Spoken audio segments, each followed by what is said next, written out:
बिस्मिल्लाहिर्रहमानिर्रहीम। कैसे हैं भैया आप लोग? रटना नहीं है, समझना है। Sindh text book board second year physics 2024 new book chapter number 24 relativity.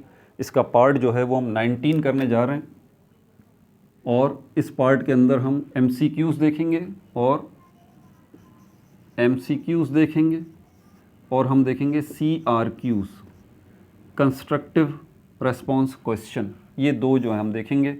ERQs और प्रॉब्लम्स जो है वो अगले पार्ट में देखेंगे। कॉपी पेन से ले लीजिए, लेक्चर तो खैर नहीं है, अपने आप को इवेल्यूएट करें। मैं बार बार बच्चों को समझाता हूँ कि सबसे बड़ा मुश्किल मसला उनका क्या है। MD कैट एस्पायरेंट जो हैं, कैट एस्पायरेंट जो हैं, वो इस बात को समझ लीजिए कि आपका सबसे बड़ा मसला है सवाल को समझना। आप ज़रा सवाल को समझिए कि वो आपसे पूछ क्या रहा है। आपका सबसे बड़ा मसला ये है कि आप सवाल को पूरे तरीके से समझते नहीं हैं। एक MCQ आपके लिए एक रिडल होता है, एक रिडल, एक पहेली, ठीक है। इतने आसान लफ्ज़ों में नहीं है, उसको ज़रा ध्यान से पढ़ें, ध्यान से समझें और वो आपसे बोल क्या रहा है उसको समझें आप। एक एक वर्ड बहुत कैलकुलेटेड है, ठीक है। तो बहरहाल हम यहाँ पर शुरू करते हैं। अपना पहला MCQ जो है ये मैं आपको बताऊँगा, लेकिन आगे बढ़ने से पहले जो है ये मैं आपको बता दूँ, जैसे कि मैंने पूरे चैप्टर को 3 हिस्सों में डिवाइड किया था रिलेटिविटी वाले। ये देखें, चैप्टर का सबसे पहला हिस्सा ये है गैलीलियन थ्योरी ऑफ रिलेटिविटी। ये 1900 से पहले का ज़माना है जब ये थ्योरी दी गई, न्यूटन ने दी, गैलीलियो ने दी, ठीक है। उसके बाद 1905 में अल्बर्ट आइंस्टाइन ने स्पेशल थ्योरी ऑफ रिलेटिविटी दी। ये आपके चैप्टर का दूसरा हिस्सा है। और तीसरा और आखिरी हिस्सा आपके चैप्टर का 1915 में जनरल थ्योरी ऑफ रिलेटिविटी, ये भी अल्बर्ट आइंस्टाइन ने दी। तो इस पूरे चैप्टर को इन 3 हिस्सों में सामने रखिएगा, उसके बाद आपको आसानी हो जाएगी। अब चलते हैं पहले इसके MCQ की तरफ, लेकिन आगे बढ़ने से पहले वही नए आने वाले बच्चों को बताता हूँ हमेशा कि भाई पिछली वीडियो नहीं देखी है तो ऊपर देखें, आपको लिंक शो हो जाएगा पिछले पार्ट का। और अगला पार्ट जो है वो इसी स्क्रीन पर, इसी वीडियो के लास्ट में आपको अगला पार्ट मिल जाएगा। लेकिन प्लेलिस्ट में जब तक नहीं जाएंगे मसला हल नहीं होगा। प्लेलिस्ट में कैसे पहुंचेंगे? इसी स्क्रीन के नीचे देखें, लोगो नज़र आ रहा है आपको, रटना नहीं समझना है। उस पर क्लिक करें, पेज खुल जाएगा। वहाँ देखें प्लेलिस्ट का ऑप्शन है, उसमें चले जाएं, सारी प्लेलिस्ट आपके सामने आ जाएंगी। 12 फिज़िक्स की प्लेलिस्ट में चले जाइए, पिछले सारी वीडियोस उस प्लेलिस्ट में मौजूद हैं। चैप्टर नंबर 15, 16, 17, 18, 19, 20, 21, 22, 23, 24 अभी तक की, ठीक है। इसके अलावा एक और प्लेलिस्ट मौजूद है 12 केमिस्ट्री की। 12 केमिस्ट्री पूरे के पूरे 13 चैप्टर कंप्लीट बुक मैं ऑलरेडी बना के अपलोड कर चुका हूँ। 12 केमिस्ट्री में चले जाएं, वहाँ पर आपका एक बहुत बड़ा मसले का हल मौजूद है जिसको हम कहते हैं नोमेनक्लेचर, IUPAC सिस्टम या कॉमन सिस्टम। वहाँ पर एक वीडियो ऐसी मौजूद है, उसको देखें। और वो टेस्ट है, ग्रैंड टेस्ट है, लगभग 1.5 से 2 घंटे की वीडियो है। उसमें उस वीडियो को देखें, उसमें सारे ऑर्गेनिक नोमेनक्लेचर मैंने एक जगह इकट्ठे कर दिए हैं। IUPAC कॉमन सिस्टम मिला के सारे ऑर्गेनिक नोमेनक्लेचर एक जगह इकट्ठे कर दिए हैं। वो टेस्ट है, उसी वीडियो में मैंने आखिर में सॉल्यूशंस भी दिए हैं।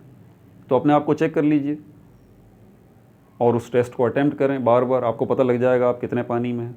इन ऑर्गेनिक नोमेनक्लेचर की वीडियो अलग है, उसी प्लेलिस्ट में मिल जाएगी। इसके अलावा 11th केमिस्ट्री की भी आपको प्लेलिस्ट नज़र आ जाएगी। 11th केमिस्ट्री कंप्लीट बुक जो है वो मैं बना के ऑलरेडी अपलोड कर चुका हूँ, पूरे के पूरे 12 चैप्टर्स। इसके अलावा मैट्रिक पाकिस्तान स्टडी चल रही है, चैप्टर नंबर 5 पे पहुँच गए हैं। मैट्रिक बायोलॉजी वो भी 5 चैप्टर कंप्लीट करके उसकी भी प्लेलिस्ट मौजूद है, और केमिस्ट्री की भी। इसके अलावा MD कैट की भी एक प्लेलिस्ट मौजूद है, वो भी देख लीजिएगा, ठीक है। अब यहाँ पर चलते हैं, इसमें आपसे पूछ क्या रहा है, ज़रा इस सवाल को समझ लें आपसे। अब देखें, जो भी आपसे MCQ पूछा जाता है ना, तो आप सबसे पहले ये देखें कि यार ये किस पीरियड का MCQ है। पहला MCQ आपसे ये पूछ रहा है, ये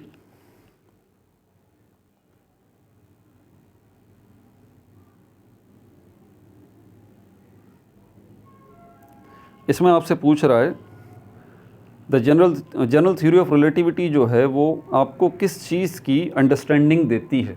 जनरल थ्योरी ऑफ रिलेटिविटी ये जो है हमारे पास 1915 में जो अल्बर्ट आइंस्टाइन ने दी, ये स्पीड ऑफ लाइट के बारे में बात करती है, ग्रेविटी के बारे में, मास के बारे में, फोर्स के बारे में। तो ये ग्रेविटी के बारे में बात करती है, ये B है ऑप्शन, ग्रेविटी। उसके बाद जो दूसरा हमारे पास MCQ है ये कैलकुलेशन बेस्ड है। इसके अंदर आपसे बोल रहा है कि एक ऑब्जेक्ट है जिसका रेस्ट मास जो है वो 1 किलोग्राम है इसका मास वो आपसे पूछ रहा है क्या हो जाएगा अगर इसकी ये हरकत करना शुरू करे और इसकी स्पीड हो जाए 0.9 सी जो है वो स्पीड ऑफ लाइट को रिप्रेजेंट करता है, ठीक है। तो इसका मास भी ऑब्जेक्ट का आपको पता चल गया और इसकी स्पीड भी आपको पता चल गई कि वो बोल रहा है कि इस स्पीड पे आने के बाद इसका क्या होगा, तो इसकी पूरी कैलकुलेशन है, ठीक है। तो यहाँ पर सी है ऑप्शन, इसका मास जो है वो 2.3 किलोग्राम हो जाएगा। इसका मास बढ़ जाएगा, अभी 1 किलोग्राम था, 2.3 किलोग्राम इसका हो जाएगा। क्यों? क्योंकि इसकी रफ्तार बहुत ज़्यादा बढ़ चुकी है, इसकी वेलोसिटी जो है वो 0.9 सी के बराबर हो चुकी है। कैसे ये सब कुछ फाइंड आउट होगा, यहाँ पर ये हमारे पास मैंने पिछली वीडियोस में बताया भी है, ये फार्मूला जो है वो इस्तेमाल होगा, ठीक है। 1 - v²/c², ये फार्मूला इस्तेमाल होगा। यहाँ पर ये जो मास है इसकी जगह 1 आ जाएगा, ये जो v² है यहाँ पर वेलोसिटी आ जाएगा 0.9 और ये c जो है यहाँ पर आपका स्पीड ऑफ लाइट आ जाएगा 3 × 10⁸ इसको आप सॉल्व करेंगे तो 2.3 किलोग्राम मास आ जाएगा। ये जो मास है हमारे पास ये रिलेटिविस्टिक मास है। रिलेटिविस्टिक मास यानी कि वो इंक्रीज्ड मास, रिलेटिविस्टिक मास मतलब वो इंक्रीज्ड मास जो बढ़ गया है, अभी जो नया मास है उसकी स्पीड की वजह से, ठीक है भाई। तीसरा जो हमारे पास MCQ है उसके अंदर आपसे पूछ रहा है equivalence of principle. General theory of relativity में आपको याद होगा इक्विवेलेंस ऑफ प्रिंसिपल जो है, the equivalence of principle in general relativity वो क्या है। तो इसने 4 ऑप्शन दिए हैं, इसमें पहला वाला ए है, ये इसके बराबर है। Equivalence of principle general relativity के अंदर अगर आपको याद हो, इक्विवेलेंस ऑफ प्रिंसिपल के अंदर हमने ये बात बताई थी कि ग्रेविटी और एक्सेलरेशन ये एक ही चीज़ के दो नाम हैं। अल्बर्ट आइंस्टाइन ने ही ये बात बताई थी जनरल थ्योरी ऑफ रिलेटिविटी में कि ग्रेविटी और एक्सेलरेशन एक ही चीज़ के दो नाम हैं। इसी को हम प्रिंसिपल ऑफ इक्विवेलेंस कहते हैं। यहाँ पर जो बताया गया है द इक्विवेलेंस ऑफ इनर्शियल, क्या बताया गया है अब यहाँ पर इस MCQ के अंदर ग्रेविटी और एक्सेलरेशन की बात डायरेक्टली नहीं कही गई, इनडायरेक्टली कही गई है, वो बता देता हूँ मैं अभी आपको। पहले ये लिख लूँ, the equivalence of principle, the equivalence of principle, the equivalence of principle in general relativity, the equivalence of inertial and gravitational mass, ये है the equivalence of inertial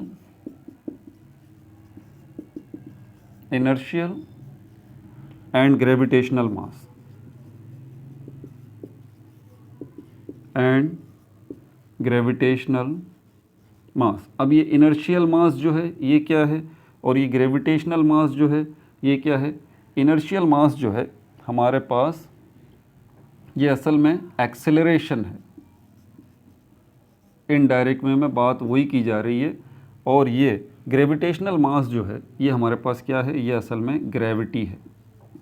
तो यहाँ पर जब बताया जा रहा है कि प्रिंसिपल ऑफ इक्विवेलेंस के अंदर हम इनर्शियल मास और ग्रेविटेशनल मास का इक्विवेलेंस देखते हैं, तो इनडायरेक्ट वे में ये आपसे यही बता रहा है कि प्रिंसिपल ऑफ इक्विवेलेंस के अंदर हम एक्सेलरेशन और ग्रेविटी का इक्विवेलेंस देखते हैं, यानी कि बराबरी देखते हैं, ठीक है। चौथा जो हमारे पास MCQ है इसके अंदर आपसे पूछ रहा है which of the following phenomena is not predicted by special relativity. Special relativity ने इनमें से कौन सा फिनोमेना है जिसके बारे में स्पेशल रिलेटिविटी ने कोई भी बात नहीं की। तो यहाँ पर हमारे पास कौन सा है ये मैं आपको बता देता हूँ।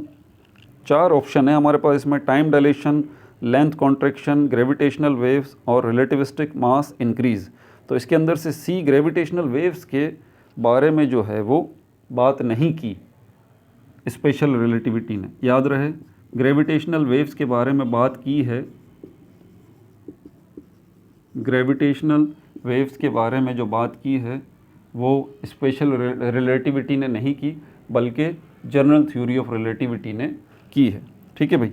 5वां जो हमारे पास MCQ है इसमें आपसे बोल रहा है इक्विवेलेंस प्रिंसिपल के हवाले से बात कर रहा है कि what does the equivalence principle state about acceleration and gravity. Equivalence principle जो है वो एक्सेलरेशन और ग्रेविटी के बारे में क्या बात बता रहा है। अगर आपको याद हो तो हमने पिछली वीडियोस जो आपने अगर देखी हो तो उसमें हमने एक केस स्टडी के तौर पे लिया था क्लोज्ड लैब, याद है, क्लोज्ड लैब यानी ऐसी लैब जिसके अंदर ये बंदा जो है वो बैठा हुआ है, ठीक है, ये ज़मीन पर है और ज़मीन पर पता है आपको कि एक्सेलरेशन ड्यू टू ग्रेविटी जो है वो 9.8 मीटर पर सेकंड स्क्वायर ये होती है ज़मीन के ऊपर। और लेकिन अगर हम इसी क्लोज्ड लैब को और इस बंदे के साथ स्पेस में ले जाएं तो वहाँ पर जाने के बाद, स्पेस में ले जाने के बाद वहाँ पर इसको हम इतना ही एक्सेलरेट करवाएं तो ये ऑब्ज़र्वर जो है ये बिल्कुल भी फ़र्क नहीं कर सकता कि आया मैं स्पेस पर हूँ या मैं ज़मीन पर हूँ। समझ में आ गई बात आपको। तो ये जो हमारे पास प्रिंसिपल है इसको यहाँ पर कहा जाता है। इसमें हमारे पास जो ऑप्शन होगा वो बी होगा, they are indistinguishable for an observer. B है यहाँ पर। और ये ऑब्ज़र्वर कौन सा है? जो इस क्लोज लैब में बैठा हुआ है। आप याद करें, एक वीडियो बनाई है उस पर मैंने ये बात की थी, ठीक है भाई। तो यहाँ पर हमारे पास बी है, दे आर इनडिस्टिंग्विशेबल, इनडिस्टिंग्विशेबल यानी कि कोई फ़र्क नहीं बता सकता, वो ऑब्ज़र्वर फ़र्क नहीं बता सकता इस चीज़ का कि आया मैं जो है ज़मीन पर हूँ या स्पेस में हूँ। For an observer, for an observer, ठीक है भाई।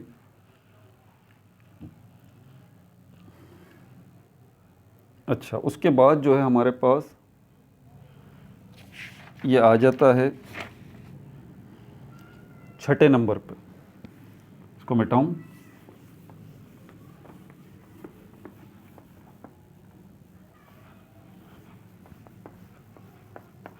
छठे नंबर पे जो है हमारे पास, इसमें आपसे बोल रहा है यहाँ पर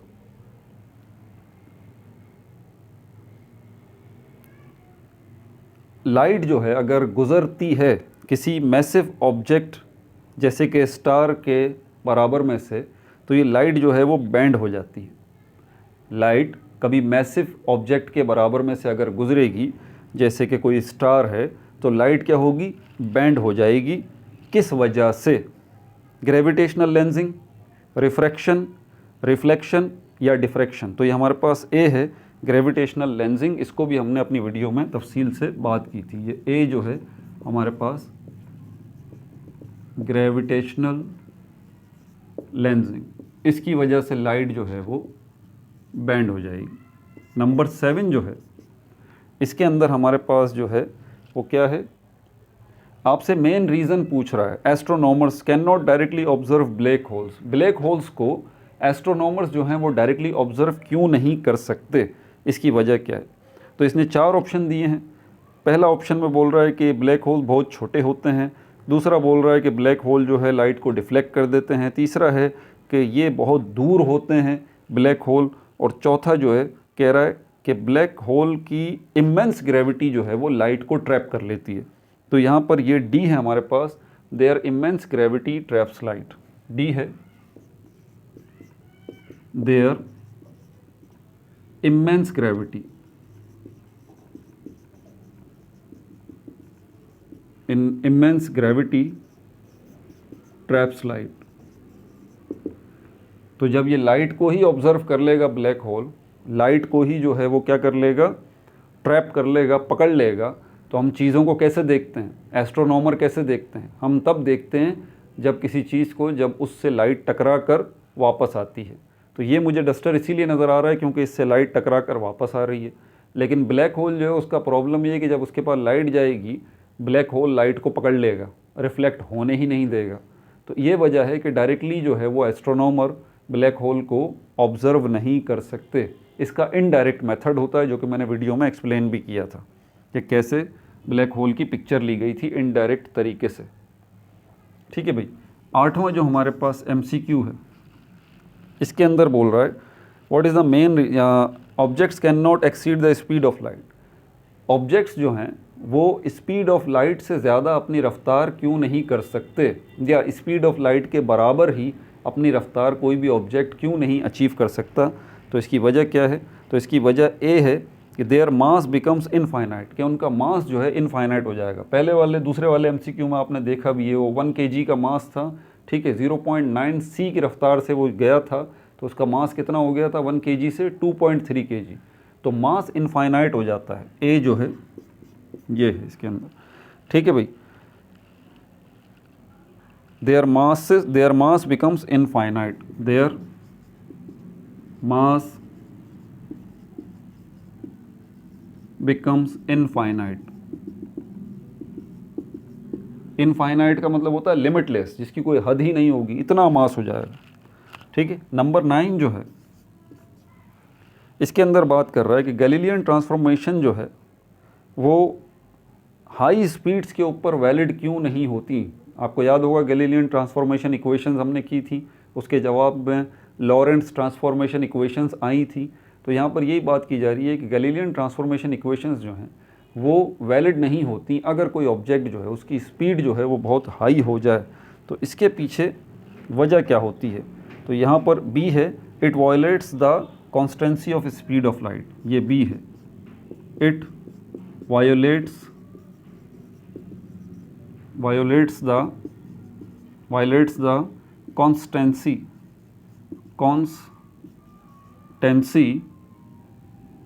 of speed of light,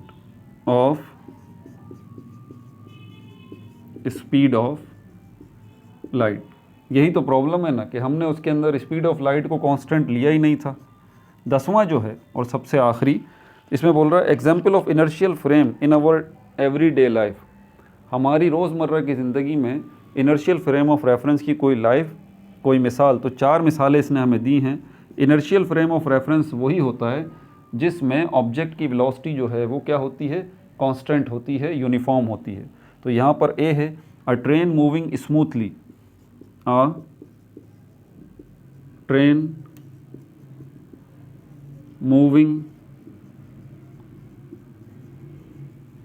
smoothly at constant speed,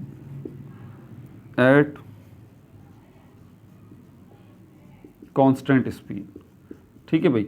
ये MCQs हमने कर लिए, CRQs जो हैं यार अगले पार्ट में कर लेंगे, ठीक है। कोशिश तो ये मैंने की थी कि इसी पार्ट में निपटा दें इसको, लेकिन ये नहीं हो पाया। ये वीडियो ही काफ़ी बड़ी बन गई है, ठीक है भाई। अपना बहुत ज़्यादा ख्याल रखिएगा। No like no subscribe, only share.